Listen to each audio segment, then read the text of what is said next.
I don't know how many there were. There could have been like easily 100, I guess, maybe a couple of hundred people there. And very intense atmosphere. They were passing buckets to the front. There were ladders leaning up against the house, people climbing up the ladders and bringing out these women. I mean, like, some of these women were like, they were huge. They were just sort of big fat mamas. I mean, I don't know if that's a politically correct thing to say, but they were pretty stout. And I just don't know how these men got them down the ladder. But they did. They got them down somehow. They were sort of lying in the street, like beached whales, sort of just lying there, kind of groaning and just lying there in the street. About 3 or 4 of them. Like, from the moment I got into that crowd, I was this sort of feeling of, well, these people are different. I mean, this, for one thing, their skins were just sort of like about 3 or 4 shades darker than the average Spanish person. Many of them were pretty dark-skinned. They had this kind of way of moving. They just had this atmosphere about them. And I thought, oh, my goodness.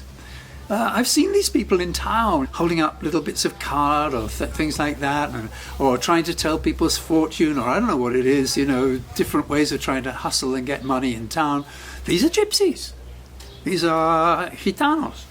So I'd never seen them in their own community. I'd never seen them like that. Like this was just a community of basically gypsy people. And yeah, they were handling this situation. I spoke to one guy and he said that what had happened was that they'd been cooking up there, and somehow the frying pan had caught fire and it had spread. And an amazing detail here, that Spanish houses use a bombona de gas, a big gas canister. So, like, imagine what happens. You get a fire and that canister starts to heat up. And at a certain point, that canister could explode. And if that canister explodes, it's just going to be boom! There's going to be a real conflagration in there. And these people are still going in there. And they can't get the bombona out, apparently, because it's too hot to handle. And they're trying their best to pour water on it and make sure it doesn't overheat.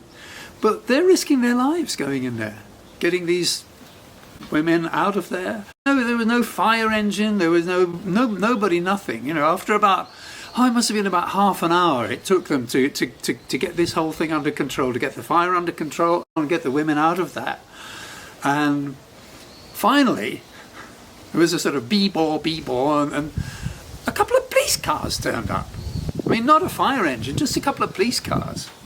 I don't think these people, it even occurred to them to call for help. I mean, looking back on it, I think the way the community handled a crisis was to deal with it themselves. They didn't. And that's part of what amazed me as I got to know this neighborhood and I got to know these people. They handled everything themselves.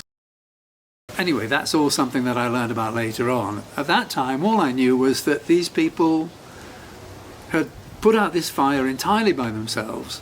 And as the police cars arrived, they just started to kind of quietly drift off and don't want any trouble. And the crowd sort of melted away. And I went back up onto that big rock, that big boulder where my friends were.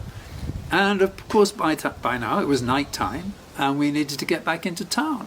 So we weren't going to go back over the hillside through Sacromonte in the dark. We just headed off back down that same street where the fire had been, and we were walking down through there, and there was a bar, and there was quite a lot of activity going on in the bar. I mean, some people would have drifted off to the bar after the fire, so there were people, even on a cold January night, standing outside the bar, and one guy, he's just standing there, and he's got this sort of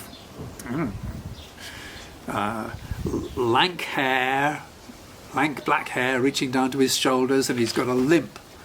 And he's standing there and he's got a stick and he says, "Hombre, una guitarra, trae pa' acá." And he saw the guitar on Dave's back and he said, Dave just cheerfully, "Yeah, okay." He handed over the guitar and this guy just started, just started doing stuff on it. I mean, mostly rumba. I didn't know anything about this kind of music, but These were la rumba, is a very typical, very popular in Granada, among the gypsy people especially. So he's doing that. People are starting to clap, you know, and there's this rhythm going. And people are starting to swirl their bodies, and Dave says to me, he says, "Get out your flute, John." So I've got this flute, you know, I'm playing away, and my fingers are cold, but somehow, and I'm not familiar with this music, but somehow everything seems to work. You know, we're just having a real gas here.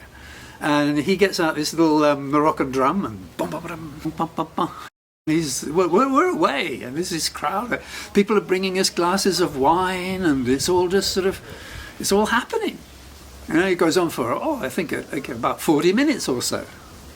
And then the guy, he just grins, passes the guitar back, shakes our hands, and says, "Venid a la casa de mi primo, come to my cousin's house." Well, cousin, I later learned in that context, just means another gypsy, another gitano. Doesn't necessarily mean he's a relative, but he might have been. I never knew whether. I never found out whether this guy, his name was El Gorrion, it turned out, and his friend Alejandro, that was the guy who turned out to be the cousin. He said, "Come to my cousin's house next time you're around." And we went off. We did various things for a few days. We went off to the mountains in the south, and we came back and we thought, yeah, let's do it. Let's go back there.